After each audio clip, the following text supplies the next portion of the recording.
Welcome to Monday Morning Reaction presented by Max. I'm Mitch, and I'm here to give you the NFL teams that can still make the playoffs despite a really rocky start. Not the start that these teams wanted this season through 3 weeks, but I still believe. You may not believe any longer.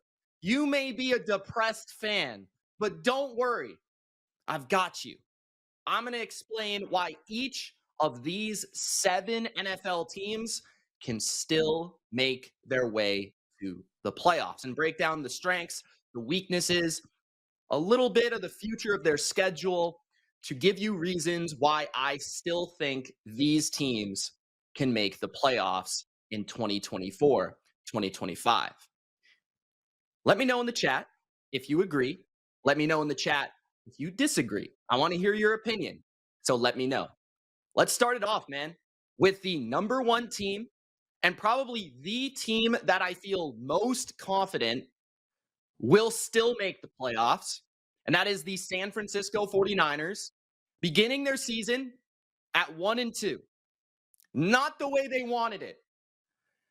But the 49ers just absolutely gave away a game against the Los Angeles Rams yesterday. That was not a good loss at all. Like, they totally dominated the Rams for a large portion of this game.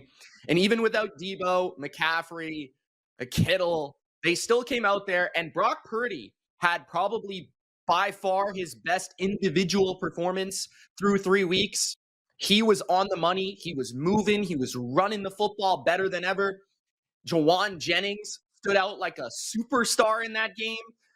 I think he had 10 receptions, 11 receptions in the game for over 170 yards, 3 touchdowns. The man was unreal. He was making contested grabs through double coverage, breaking away from the defense on double moves. He was doing everything. We know what Jordan Mason has become for this offense, stepping up for Christian McCaffrey, but it really was just a tough way to lose when you consider the offense still did their thing. You know, they were facing one of the lower end defenses, in my opinion, in football in the Los Angeles Rams, but they were still able to consistently move the ball through the air on the ground. They were still putting up 400 total yards, which is what they did against the Vikings, and they lost, right? So they've lost back-to-back weeks. Actually, that loss against the Vikings doesn't look so bad anymore because they lost to a team that just shellacked the Houston Texans at home. That loss doesn't look as bad the way that Minnesota has been playing specifically at home. But you look at the Niners, and I think they'll be able to get back to 2-2. They play the Patriots at home, my Patriots.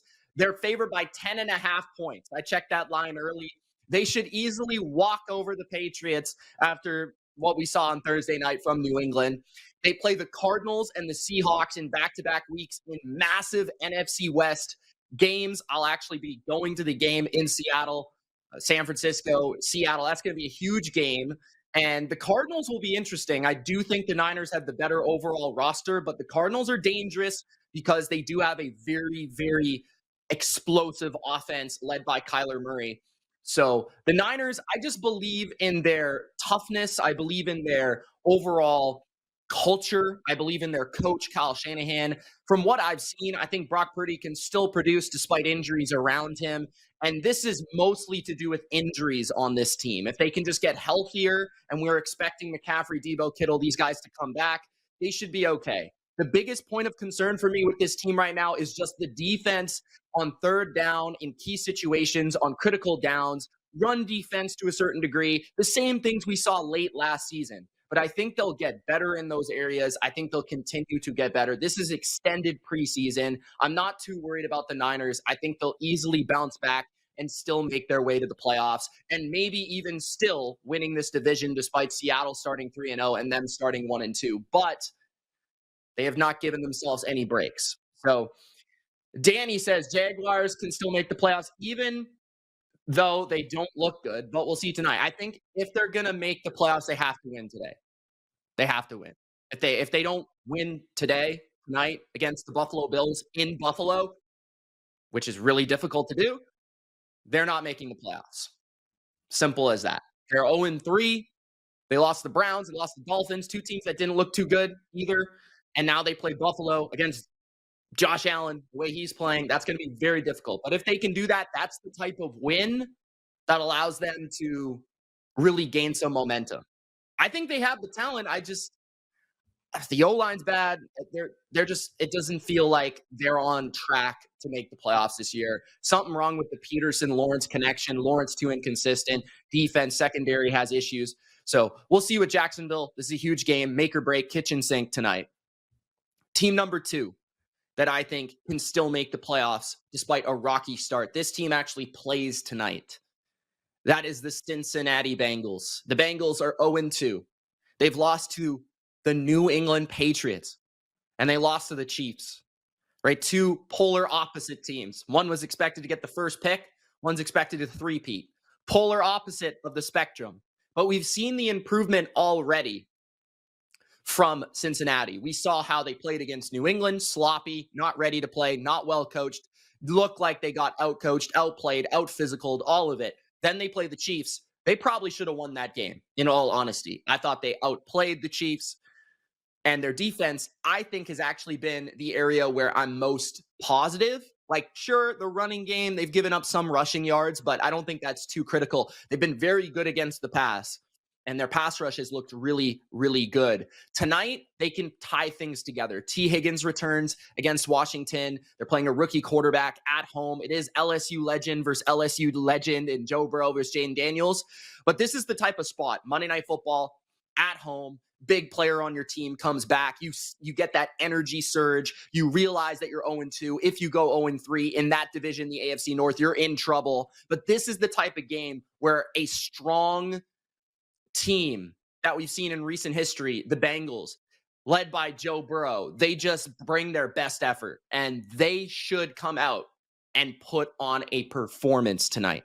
I think that they'll go on to have a successful season because I still believe in Joe Burrow, the way that he looked against the Chiefs. I think the offensive line will continue to improve. I think they'll figure out the running back position between Chase Brown and Zach Moss. And I think the difference in the offense when they have both Chase and Higgins is dramatic. You've even seen Mike Gesicki, Burton, Yossi Voss, these guys all contribute in these first 2 games. And then defensively, I really like what I've seen from the linebackers.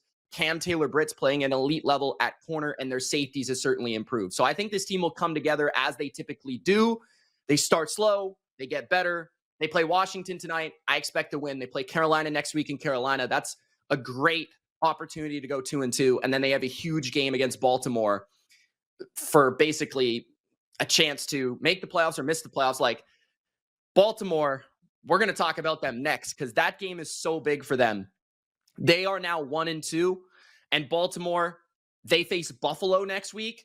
They face Cincinnati the week after, and they face Washington. So they just took on Dallas in Dallas. That was a huge spot for them. Lamar, his history against NFC teams, he's dominated the NFC. Absolutely dominated the NFC. He only has, I think, 1 loss in his career, like 25, 26 wins off the top of my head. And they came out and they just ran the ball down Dallas's throat. Lamar continues to look elusive, quicker, faster, more explosive than he has in recent years. And I look at the Ravens defense. I think this is a unit that's going to get better as the season goes on because I think they're still adjusting from losing 3 coaches on the defensive side, personnel on the defensive side. I think this defense is actually going to grow and get better. So that's something to look forward to. The Ravens offense seems to struggle with identity and like trying to figure out, okay, who is our go-to weapon? Are we trying to be run heavy today? Are we trying to be pass heavy today? How can we mix that together? How can we tie together our run game, our pass game? Like some games, it's Zay Flowers is going to get 18 targets in the flats and a screen pass. Sometimes it's like, okay, we're going to run the ball 30 times. Sometimes we're going to feature our tight ends. Can they find a nice mixture? They're still trying to figure that out.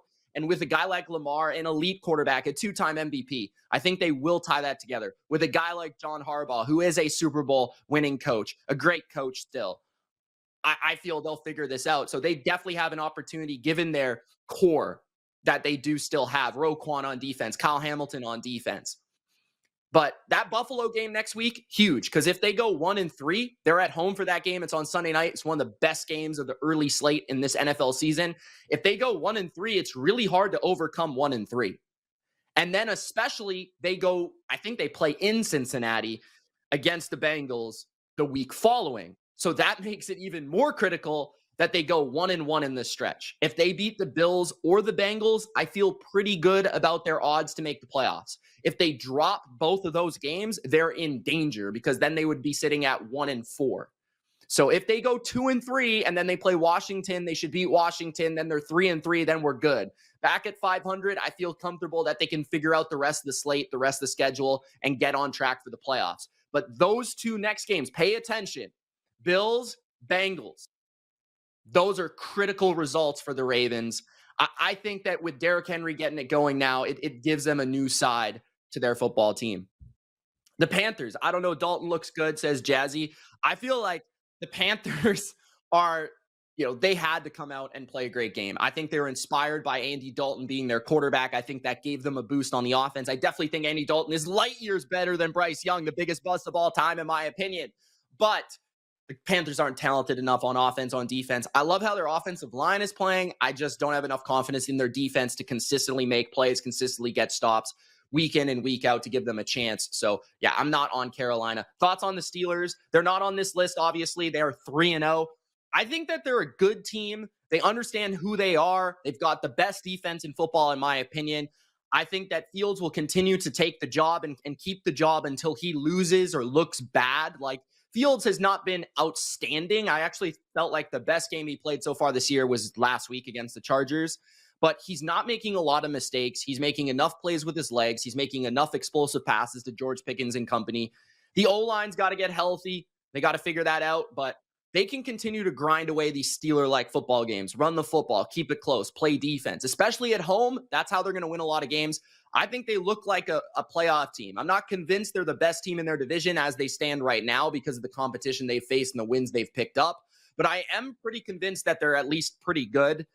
I don't know how high the ceiling is, though. They're going to have to unlock a different level to this offense. They're going to have to unlock a secondary weapon in the passing game. They're going to get better in drop-back passing situations with their quarterback play. But I feel like their defense gives them a chance in every game. The Dolphins can still make it without Tua. Sorry, you are delusional, sir. I'm sorry. You are delusional. I do think that Miami may have struggled to make the playoffs with Tua. The way their offensive line is playing, they got Skylar Thompson absolutely annihilated. He was broken in half by Draymond Jones. I was worried for his health. I was worried for his life, bro. Like, it was bad. He was getting annihilated on the football field. Tyreek, Jalen Waddle, like, nowhere to be seen. I don't know where they've been the last 2 weeks. The run game, they can't get any push, because the offensive line is terrible. And the defense is not good enough to carry a backup quarterback. They're just not good enough. They're average. They're okay. They're serviceable with a great offense, but they don't have that great offense to feed off of. So I see Miami as like one of the worst teams in the league right now without the quarterback position and the way their offensive line looks. So for me, I don't like Miami. And the fourth team is the Dallas Cowboys. Now, this one I believe in a little bit less than the Niners, Bengals, and Ravens. But the Dallas Cowboys can still make the playoffs. Why? Because they do have a pretty good offense led by Dak Prescott. CeeDee Lamb is one of the best receivers in football. Ferguson clearly takes their offense to a different level, and he kind of reignited that comeback with a few just easy catches, getting those chains moving. And I still believe that Dak's a good player. I think where they're really struggling is one area in particular on their entire team. Obviously, their defense is struggling. There's no doubt about that. But the run game in general on both sides of the football is the clear identifiable weakness of the Dallas Cowboys. And teams are just taking advantage of this. If you can run the football and you can stop the run, you're going to have a good chance of beating Dallas because Dallas can't run the ball right now with Rigo Dowdle, Ezekiel Elliott, this offensive line as currently constructed. They're clearly not as good in pass protection with the rookie at center and the rookie at left tackle, as we mentioned before the season, for why they could regress, right? They were a regression candidate for sure. And I brought that up all offseason. But because they do have the pieces in place in the passing game, in terms of their pass rush, in terms of I like their safeties. Trayvon Diggs has been playing well since returning. Dak Prescott, CeeDee Lamb, Brandon Cooks, Ferguson, even Tolbert, like these guys that make enough plays in the passing game. They need to figure out a way to be better stopping the run, especially because without being able to slow down the run on early downs, you're not going to be able to rush the passer. And then on the other side, getting a little bit of balance just to supplement their offense, just a little bit of balance, because Mike McCarthy might be on the hot seat right now. The Giants, the Steelers, and the Lions are their upcoming schedule. And I look at the Giants game, it is absolutely crucial. They have to win that game because they're going to have to find a way to grind one out against Pittsburgh in Pittsburgh, which is not an easy thing to do, as I've mentioned already, especially the way their offensive line looks. And Pittsburgh loves to run the ball, and that's Dallas's weakness. And then they play Detroit at home, which is a game that they won last year. But the way that both teams look right now in terms of their strengths, their weaknesses, Detroit's D-line looks spectacular. Their O-line is one of the best, if not the best in football. They can run the ball on anybody. So Detroit looks like a terrible matchup. So they have to figure out a way to beat the Giants and probably beat the Steelers in Pittsburgh, which they might be able to do that, but they're going to have to if they want to make the playoffs. Because if you go to like 2-4, you're not sitting in a good position even in the NFC East. The Ravens let up in the second half too, says Suggy. I agree, but they almost blew it. Like the Ravens have this thing where they get too close. They try to blow games. Like last week against the Raiders, they did the exact same thing and they lost. So the Ravens got to ease up a little bit on they got to put the foot on the gas and keep it going a little bit more. But I do agree that they definitely let up. The Giants are beating the Cowboys this Thursday. I'm picking the Cowboys, bro. I just don't like how I think the Giants played well against Cleveland. Don't get me wrong. That was a great win for them. But the Cowboys have owned the Giants recently. They just have destroyed them in games. So I really can't get that out of my mind. Like the pass rush with the Cowboys against the Giants offensive line is something that I just continuously am playing on replay in my mind for why I'm picking Dallas. So yeah, that's kind of how I see it. But Dallas has to win to me. Like they have to win. The Giants don't have playoff expectations. They were just kitchen sink. We got to win a game because last week they blew it against Washington. But yeah. So now, guys, it's time for my favorite segment. It's time for Players Who Owned the Field, presented by Max. Stream the HBO limited series, The Penguin, Thursdays at 9 p.m. Eastern on Max. I checked out the first episode. It was fantastic. Go check it out, guys. Let's get to the three players that I felt owned the field on Sunday. Let's start with Saquon Barkley, man. Saquon Barkley, my guy Saquon Barkley, he put the Eagles on his back and he exploded for a huge critical touchdown. It was like 3-0 forever in that game. And then Saquon, boom, hits a home run looking like vintage Penn State early Giant Saquon, broke into the secondary, scored a long touchdown. Then he gets the game-winning touchdown later on. 17 carries, 147 yards, 2 tutties for Saquon Barkley. He's been the best player on the Eagles so far this year. He's been the best, most consistent player. And now, did he drop the ball on Monday Night Football? Did he need a little bit of vengeance like Batman? Yes. But he got it, man. He got it. So Saquon Barkley, shout out to him, looking explosive as ever. The second player that owned the field is the Baltimore Ravens, Derrick the King Henry. And the King went into Jerry world. He pointed straight at Jerry and he said, "You should have signed me, sir." 25 carries, 151 yards, 2 tutties, 1 catch, 23 yards. The King had a day, man. He was running people over. Tom Brady on the color was like, "I don't know how you tackle this guy." He was laughing. Derrick Henry was laughing while running over the linebackers, the safeties, the corners of the Cowboys. They could not stop this man in the second and third quarter. He was just annihilating them. And he looked like prime Derrick Henry, just in terms of that second level explosion, that explosiveness, speed, and power, where it's so difficult just to get him down. And then it looks like you've got him for a 2-yard gain, and then he just powers through and he gets a gain of 7 or a gain of 8. Like, that is what the Ravens need. Because the Ravens last playoffs, why they lose? They lose to the Chiefs because they didn't run it enough and they weren't physical enough in that game. The Chiefs were more physical. Derrick Henry gives them that element to rely on when they need it, just to be able to give a running back 25 carries, to be able to just absolutely decimate a Dallas defense that can't stop the run. So big performance by the King. And then the third and final player that owned the field is none other than the Red Rifle, Andy Dalton. 26 for 37, 319, and 3 touchdowns. Andy Dalton, that deep ball to Adam Thielen, a thing of beauty. Andy Dalton, he said, "Don't worry, I'm the quarterback now. I'm the captain now. Carolina's back." And they destroyed the Raiders. Destroyed the Raiders. It looked like a different team. It looked like a different team. Andy Dalton, I don't even know. Is he like 38, like 37? He's playing as good now as he did in 2015 with the Bengals and AJ Green.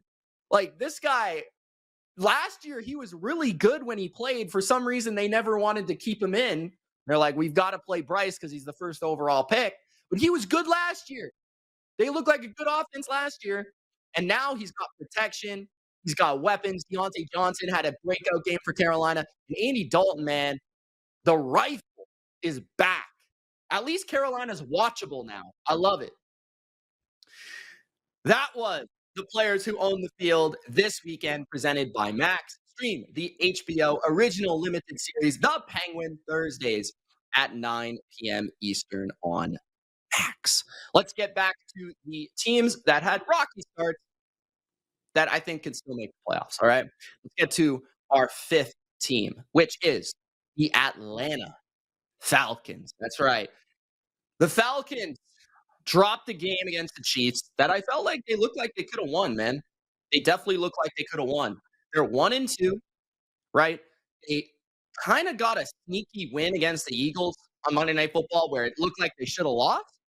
And in week 1, they lost to a more prepared, ready Pittsburgh team, in my opinion. Like, the Falcons in week 1, they just didn't look equipped on offense. They couldn't block the Steelers, right? And their defense didn't look bad, but they were dealing with a lot of new pieces in week 1, especially Kirk Cousins. Kirk Cousins looks more comfortable in week 2. Their offense looks good. Drake London making big plays, Bijan making big plays. And then obviously the O-line looked a lot better. The defense made enough key critical stops. And then in week 3, you play against the Chiefs at home, a big spot, Sunday Night Football. The world is watching. You have a chance to win that game at the end multiple times, and you can't come up with it. Despite the Chiefs kind of trying to give you the game at the end there, like, Worthy stops his route, get a stop. He's wide open. Mahomes throws the ball into the dirt because he's expecting Worthy to continue his route. Right there, I thought the Falcons are going to go down and score because that's going to cost the Chiefs right there. And I thought there was a bad no call where they should have called pass interference on the drive before that. Probably should have been called against Cook, but it is what it is. You're never going to get the calls against the Chiefs. It is what it is, bro. But honestly, like, I've been sort of impressed with the difference in the secondary play in Atlanta. I think they're playing better this year. I think they're playing tighter. I think their safeties, that combination of Simmons and Bates. Simmons got an interception in that game. Bates closed the game the week before. Bates is one of the best players in the NFL, period. And Matt Judon has really helped their pass rush. I thought he was all over the field against the Chiefs. He made some nice pressures in that game. And then offensively, it feels like Cousins is just getting better and better with every game. Drake London finally has a quarterback that can throw him the ball. Pitts did make a couple big plays, which was nice to see. Bijan is a stud. I've kind of been a little underwhelmed with the play calling in certain areas. Like that fourth down play call, I thought was a little underwhelming, man. But I believe in this team because I think they've got a good enough quarterback. I like the O-line. I think they can run the ball. They have a balance to their offense due to Cousins and Bijan, and the defense isn't bad. It's not phenomenal, but it's not bad. So I think as long as they can have like good units on both sides, maybe not a dominant unit on either side, they're definitely going to give themselves a chance. Now, there's critical games moving forward for Atlanta. They play the Saints, they play the Bucks, they play Carolina. They play the Bucks on Thursday Night Football. I think this is a homestand. I think they play the Saints and the Bucks at home. So if they need to pull those off, because if they lose those games, I would say they at least need a split, right? They at least need a split, and then they can be 2-3. But to me, if they win both, they put themselves in a pretty position, because obviously both those games being at home are high leverage. If in your division you lose a game at home, you then have to beat that same team on the road, right? So that's huge, especially considering the competition with the Bucks and the Saints, and these three teams. I really feel like going down to the wire for this division. So those games are so big, really way more important than games against the Steelers or the Chiefs are these games against the Bucks, the Saints, the Panthers in this division, because that will really dictate whether they make the playoffs or they just miss the playoffs. So big games coming up. I definitely think they can get it done though, because like I said, Cousins continues to look better and better and better. Bijan's given them a running game, and their defense is solid enough. Next up, we've got the Arizona Cardinals. The Arizona Cardinals are also 1-2. They face Washington next week. Then they have San Francisco and Green Bay back to back, and then the Chargers. Now, what I love about Arizona is I just like their offense in general. I think their O-line is kind of underrated. Their run game is underrated. They struggled this week against the Lions because the Lions are elite against the run. But when this offense is running the ball with James Conner, they're really difficult to stop, because that unlocks the play action boot game for Kyler Murray. That unlocks Trey McBride over the middle of the field. And then you see those big explosive plays with Kyler, getting outside the pocket, hitting Marvin Harrison Jr. down the field for big explosives.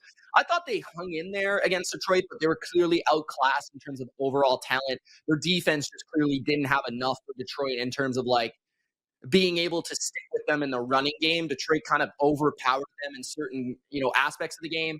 And then Arizona just was not able to capitalize on third down. They were like 1 for 11 on third down. They struggled on fourth down. They just weren't able to make critical plays against Detroit's pass rush, and Kyler just had no answers down the field. But the reason I believe in this team is still because of Kyler. Like, we saw him play at peak levels last week. If he continues to play close to that level, like he did against the Rams, I mean, this guy can win any game. They can go out there and upset any team. I like how their defense is playing in terms of they're very creative. They bring a lot to the table in terms of their blitz packages, their pressure packages. They get after quarterbacks. They cause mistakes. They get sacks. Even in that game against the Lions, there was right before the 2-minute warning, they should have had a fumble for 6 or a pick for 6. And instead, it was reversed because they said it hit the 2-minute warning, which was really debatable. I think the Lions might have got away with one. If that ends up going for a touchdown, it might have been 20-20, right? Like an overtime type of game. So, the Cardinals, they've proven they can play toe-to-toe with good teams. They have, in my opinion, in a league that doesn't have a lot of great quarterback play, not a lot of great offensive play, they've got that, and their defense does bring something creative to the table. So they've got a good mixture there, but games against the 49ers and the Packers, that's a really tough stretch. Then the Los Angeles Rams are the final team that I want to discuss that still might have a chance to make the playoffs. Now, they went all in to beat their rival, the Niners, the team that everybody says they cannot beat, and they finally picked up a win in this series. The Rams 1-2, but they do have a little bit of an easier stretch, in my opinion, because they do get Chicago and the Raiders instead of the Cardinals, getting Washington, San Francisco, Green Bay, Los Angeles. Washington's kind of easy, but the other games are tough.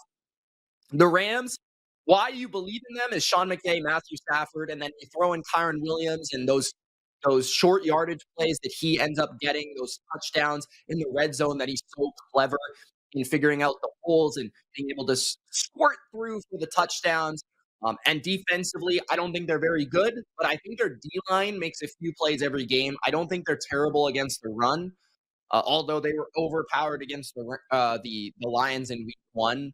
But this is a weird team to figure out because They were able to rally back and beat the Niners in an upset, but they got absolutely dominated by the Cardinals, right? And the reason you believe in the Rams is because if they can weather the storm here in the next couple of weeks, and they're able to pick up one more win here against the Bears, like an inexperienced kind of immature team, or if they're able to, upset the Packers or beat the Raiders or upset the Vikings potentially, one or two of those wins, they can stay in it long enough to maybe they start to get offensive linemen back. Maybe they start to get Puka Nakua and Cooper Kupp back.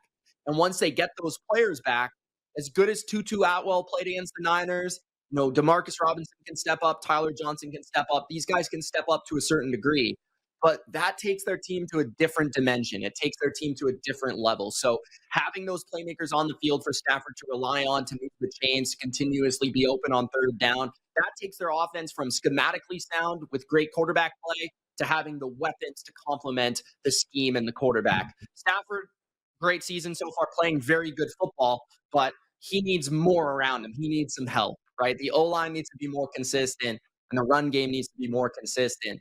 And that's why you believe in the team, though, because they're very well coached. They have a strong culture, and they've got Matthew Stafford, number 9 at quarterback. So that'll do it, guys. Before I end it, just with a couple comments, thoughts on the Broncos. I I think they're just not a very good team. They did pick up a win against the Bucks, which was sort of predictable. The reason I say it's predictable is because Sean Payton owns the Bucks. I think 7-0 against Todd Bowles coached Bucks teams. So he owns the Bucks. So that's kind of like a matchup thing. So I wouldn't get too crazy about that win for the Broncos. That being said, it was nice to see that Bo Nix played better. He played more efficient. And the defense, I will say, is very surprising the way they're playing. 7 sacks on Baker Mayfield. So defense gives them a chance, but I don't think they're a great team. The Niners could be in trouble. They have a better division to contend with. When the Rams are healthy, they're tough. Seattle better as well. I would say the Niners are in trouble if they continue to get hurt. If the Niners can weather the storm of these injuries, I think they'll be totally fine. Because I think the thing that's hurting them the most is just the injured players. I will say they're dealing with the Super Bowl hangover element and effect. They're dealing with Brandon Ayuk coming back out of shape. He doesn't look like himself. Trent Williams coming back, a little bit less than himself. Since, those holdouts definitely have an effect, in my opinion, because those players are not playing at the peak level of their ability. But like I said earlier in the show, I think the Niners will be fine. They've got a great coach that I believe in. They've got a strong culture. They've got a multitude of leaders, and they should get healthier. So I think they'll be fine. But you never know with those teams that drop the Super Bowl. They typically do fall off. I just think it has more to do with injuries than anything with this in particular team. That'll do it, guys, for Monday Morning Reaction presented by Max. Hopefully you guys enjoyed. It's Mitch. We'll see you in the next one. See you next week. Peace.